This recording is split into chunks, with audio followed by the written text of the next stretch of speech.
So, like I said earlier, partnership means 2 to 20 people coming together to form a business with the aim of making profit. They run account, the account they run is just the same account as the sole trader. They run the ledger account, they maintain the double entry record, and at the end of it all, they prepare an income statement and the statement of financial position.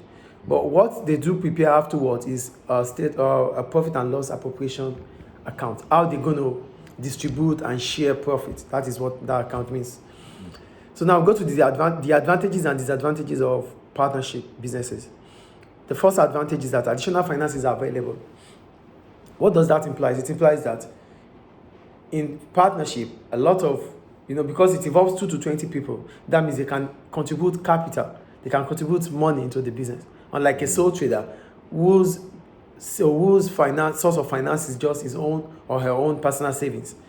So in partnership, additional finance is available. 2, additional knowledge, experience, and skills are available. Because it's partnership, all partners have to contribute in terms of knowledge. They have to contribute their skills, their knowledge. They have to contribute it. Unlike a sole trader, where you don't have that, you are the only one taking decisions, you are the only one using your skills. And one of the problems about sole traders is that they might lack the skills, the knowledge to run the business. But because it's a partnership business, different people are coming together with different skills. So it could become easier for them because they can utilize multi skills in the organization. The third point here, the responsibility are shared. So unlike partnership, unlike sole trader, that you bear all the responsibility, here you share responsibility. There's what called shared responsibility. So that means all partners work hand in hand. Excuse me, please.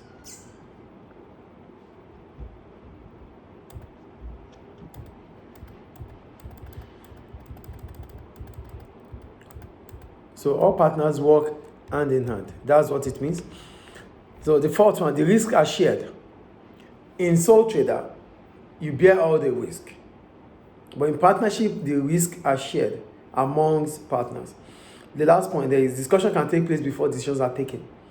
Yeah, because they can collaborate, they can come together, they can have meetings before they take decision. It doesn't happen in sole trader. A sole trader is the only one taking decision. Yeah. So here, a lot of people are coming together before they have to agree on certain things before the decisions is being taken. So what are the problems about sole trader? The first point here, profit has to be shared among the partners. So that means the profit sharing ratio, that means you won't be able to have all the profits yourself. You might have contributed a huge amount of money, but the profit is not it's not going to be huge because it has to be shared. Unlike sole trader that shares all, that takes all its profit. The second problem about partnership is that decisions have to be recognized by all partners. So decision making, all partners have to agree before decision is being taken. So if one partner is saying no to that decision, the decision might not fly.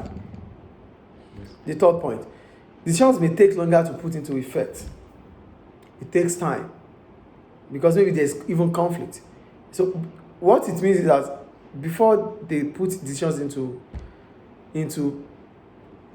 before they make decisions empirical, it takes time.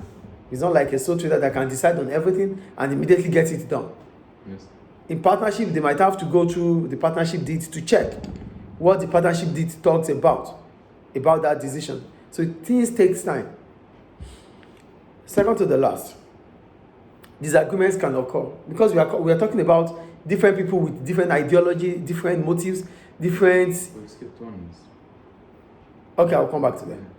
So these disagreements can occur. Here we're talking about different people coming together. They have different ideas. They have different motives. Now, putting them together to agree on things might be difficult. One partner might disagree, and disagreement from one partner might mean that whatever decisions they have to take or whatever things they have to do might not go. So there might be conflict of interest. So what I like, you might not like. What you like, she might not like it. But we are partners. So that means we sometimes disagree on certain issues. before the last one partner's action on behalf of the business are binding on all the partners. So if one partner makes mistake, it affects the whole partner. So the mistake of one partner affects all partners.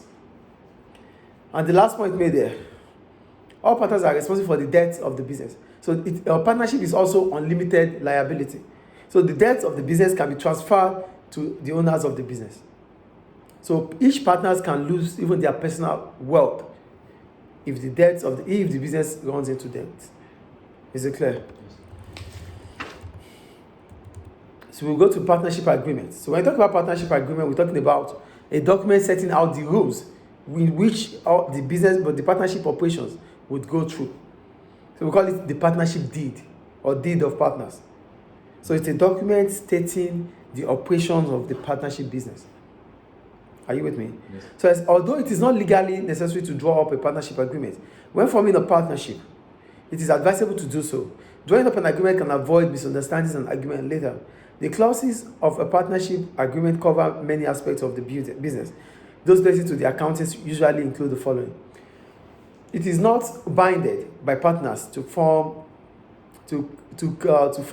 make an agreement, but it looks logical and more professional and even ethical to have contracts signed, sealed by all partners, so that in the future, whatever decisions we take, we won't be saying, oh, we didn't know about this. Oh, I'm not agreeing on this. I didn't know. Why are you just telling me? So the deed of partner talks about how the partnership business will go. So it's going to talk about the amount of capital involved. It's going to talk about how the profit is going to be shared. It's going to talk about the procedure of bringing in new partners. It's going to talk about partnership dissolution, when the partnership when the partnership business could be over. It's going to talk about all these things. So these things are not things we can just imagine. They are things that should be written down, so that everyone will have the evidence. So it won't be like, I don't know about this. Oh, she doesn't know about that. He doesn't know about that. That is the point there. So what are those things that the partnership deed will involve? One, amount of capital invested. So the amount of money you invest as a partner, the amount of money I invest as a partner, the amount of money each partner invested will be stated in the agreement, in the partnership deed. So partners don't need to invest equal amounts. Yes. So you might, because it is not a cooperative society, it's a partnership business. So you might have large amount of money than me, I might have than him, you might have than her. So it's not necessary we put into it's not necessary we put all the same amounts into the business. So one partner might have more money than the other. So that means when the share of profit comes, it will go on certain ratios too. The second item there is how profit and losses are to be shared. So profit and losses may be shared equally in proportion to capital invested or in some other ratios. So since we said it is not necessary that each partner puts the same amount of money, so it means that each partner would not be getting equal amount of profit. So profit might be shared according to their level of investment. I think that is clear. The third point, if interest on partners' capital is to be paid, and if so, at what rate? So the interest is a reward for investing into the business rather than elsewhere. If all partners invest the same amount, it may not be necessary to pay interest. Where the partners invest different amounts, interest can be paid, can be a form of compensation to the person who has invested most capital. So if partners invested more capital, if we are investing additional capital now, that means the business needs more capital, and one of the partners is sacrificing for that, is putting that capital down, then it might be given an interest, it might be paid an interest on that capital to encourage him or to compensate him for putting more money, for more money into the business. But if additional capital is needed and each partner contributes almost the same amount, they might not be given interest. So interest might be given to one partner if it's contributing more than others. Do you get the point there? Yes. We're talking about interest. If partner salary are to be paid, and if so, what amount? So here we're talking about active partners.